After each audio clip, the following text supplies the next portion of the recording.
Hello, this is Sondra Oster Baras bringing you a few words of Bible from the heart of Biblical Israel. This week's Torah portion is Vayerah, and it contains one of the most difficult stories to understand in the entire Bible. And of course, I'm referring to the binding of Isaac, which begins in chapter 22. I cannot begin to give you a full understanding of it, no matter how many times I read this and study it and read commentaries and read articles about it. It gives me an understanding. It gives me some sort of enlightenment, but there always leaves an open question. So I just want to preface my words by saying that you will still have open questions, I'm sure, but I want to just bring a little bit of enlightenment based on some of the things that I have studied and heard over the years. So first of all, what we have here is the ultimate test of Abraham, and our sages say that Abraham was tested in 10 different ways. Last week, we mentioned that as soon as he comes to the land, he has to leave the land to go to Egypt because there's famine. That, of course, is a test of his faith. Actually, the first test was the actual action of leaving. When God says to him, go forth from your country, from your birthplace, that in itself is a test. Is he going to leave everything behind to go really to the unknown, to a land that is far less civilized and far less established than where he was coming from in Mesopotamia? Now, this is considered the final test, and it's very interesting because, in a sense, these tests have been bookended.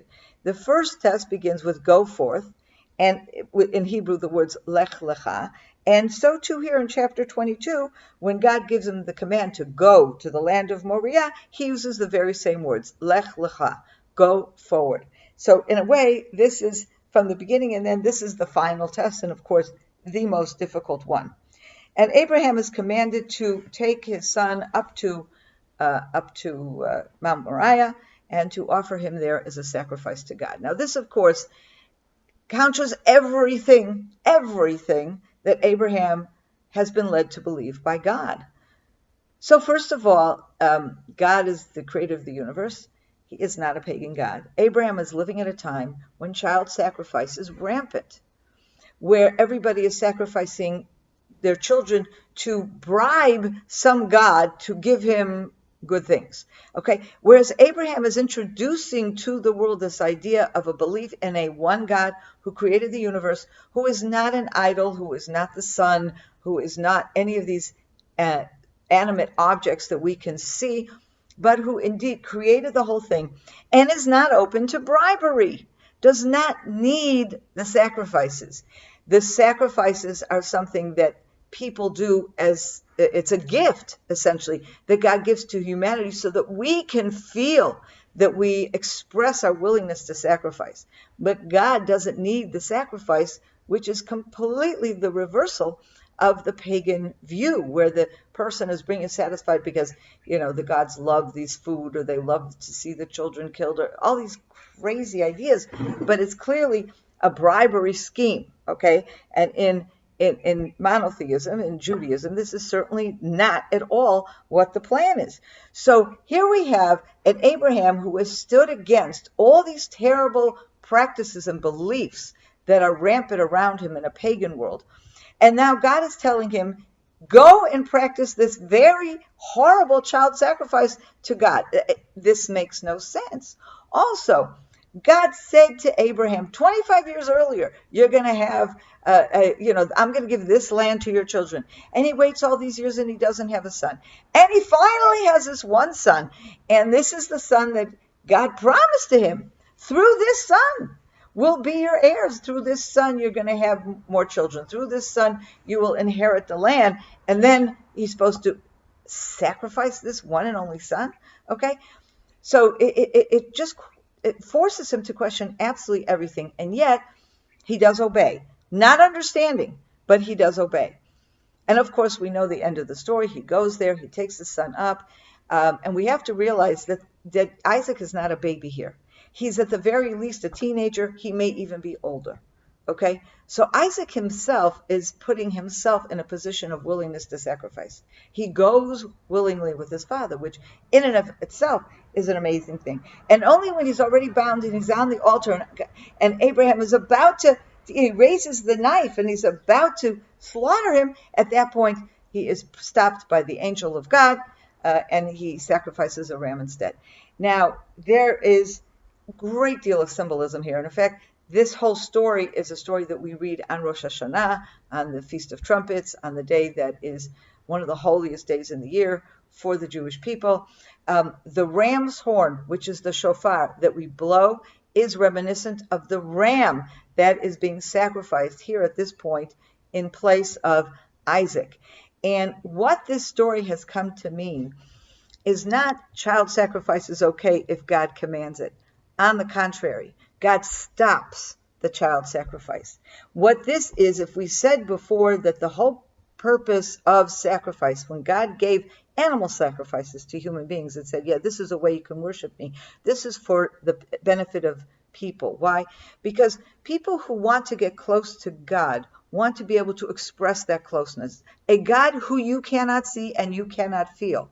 You cannot, and this was a huge issue because in pagan religions, if you worship a Buddha or something, a particular statue, you can touch the statue, you can hug the statue, you can bow down to the statue, you can do whatever. Okay, there are ways, physical ways that human beings are accustomed to. They can show their sacrifice. Well, what do you do to a God you cannot see? And he's up there somewhere, or he's around you, he's everywhere, but you can't see him, you can't feel him, and yet you have that same desire, which is a very human desire, to show your utmost dedication to God.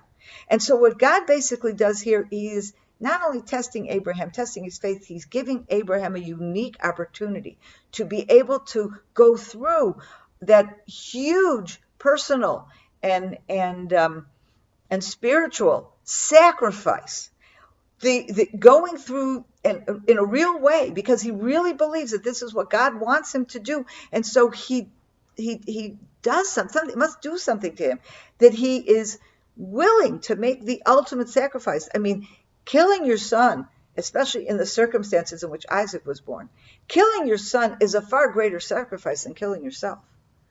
And it is the willingness to make that sacrifice that God is giving to Isaac as a gift, to Abraham as a gift.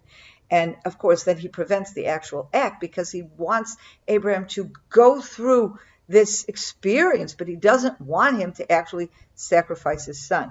Now, of course, that's a one-time thing. This will never happen again. It is also something, though, that comes to us. And this theme of sacrificing a son, there's a wonderful popular song now in Israel. There's a singer today in Israel who's actually religious, but unlike almost any other religious singer, has become wildly popular in every single Jewish population in Israel, from the most secular to the most religious. People just love his songs. And some of his songs just sing about life and everything, but every song is imbued with faith. But there's this one song which is just wonderful, and he takes the different stories and figures from the Bible, and he says every one of us has experienced something from that kind of story, and it's brilliant. It's become like a top song on all the radio stations, and it's something that everybody relates to, which is like brilliant, because what he's doing is connecting everybody to the Bible in a very, easy way, in a way that is meaningful. Okay, but one of the words he says there, he says every one of us has had to sacrifice his son. Well, what does that mean? Okay, but if you think about it, every one of us has experienced a time where our children are in danger. And we can go to extreme situations where we send our sons to serve in the army. That's sacrificing your son.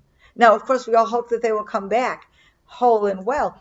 But what we've done is that we've said there is something so important to all of us as a nation, to God, that we are willing to make this sacrifice if we have to. So we send our sons to the army. And this is a kind of thing that took the Jewish people through the centuries. In the Holocaust, so many parents saw their children murdered before their eyes. And this was only because they were Jewish, they were where they were, whatever. How many parents didn't think, I've had to sacrifice my son for God? Okay? It's a terrible, terrible thing to feel. But what God has put before us here is the paradigm. Sometimes it happens. But the experience that you are going through is an experience that you need to try to take from that experience a way of coming closer to God. It's not easy. It's not easy at all. But there is something liberating and comforting in that experience in your relationship with God. Have a wonderful weekend. Shabbat Shalom. I hope you enjoyed that film. And we have lots more film content and emails and articles that I'm sure you will enjoy as well. Check out our website at CFOIC.com and subscribe to our newsletter. You can do that right from the homepage. I know you will really enjoy the content that will land in your inbox on a regular basis. Hope to see you soon.